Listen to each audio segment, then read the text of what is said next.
दहिवडी नगरपंचायतीच्या नगराध्यक्षपदी सौ वर्षा राणी विलास सावंत यांची बिनविरोध निवड जवळपास निश्चित. अर्ज माघारीनंतर राजकीय चित्र स्पष्ट. माण तालुक्यातील राजकीय चर्चेचा विषय ठरलेल्या दहिवडी नगरपंचायतीच्या नगराध्यक्ष निवडीत अखेर मोठी घडामोड घडली आहे. नगराध्यक्ष पदासाठी राष्ट्रवादी काँग्रेसचे सुरेंद्र मोरे तसेच भाजपच्या सौ वर्षा राणी विलास सावंत आणि महेश जाधव यांनी उमेदवारी अर्ज दाखल केले होते.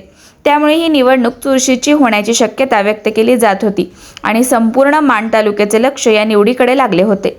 नगराध्यक्ष पदासाठी 5 मार्च हा अर्ज माघारी घेण्याचा शेवटचा दिवस होता. तर 6 मार्च रोजी दहिवडी नगरपंचायतीच्या विद्यमान नगरसेवकांमध्ये मतदान होऊन नगराध्यक्ष पदाची निवड होणार होती.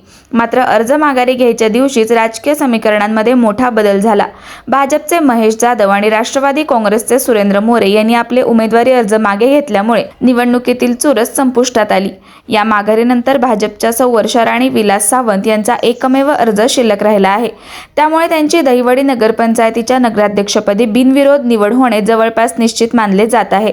आता केवळ अधिकृत घोषणा आणि निवड प्रक्रियेची औपचारिकता बाकी असल्याचे सांगितले जात आहे. दरम्यान या घडामोडींनंतर दहिवडी शहरासह परिसरात भाजप कार्यकर्त्यांमध्ये उत्साहाचे वातावरण निर्माण झाले आहे. कार्यकर्त्यांनी फटाके वाजवून तसेच जल्लोष करत आनंद व्यक्त केला. दहिवडी नगरपंचायतीच्या नगराध्यक्षपदाची ही निवड माण तालुक्यातील राजकीय दृष्टीने महत्त्वाची मानली जात असून पुढील काळात नगरपंचायतीच्या कारभारावर आणि स्थानिक राजकारणावर याचा परिणाम होण्याची शक्यता व्यक्त केली जात आहे.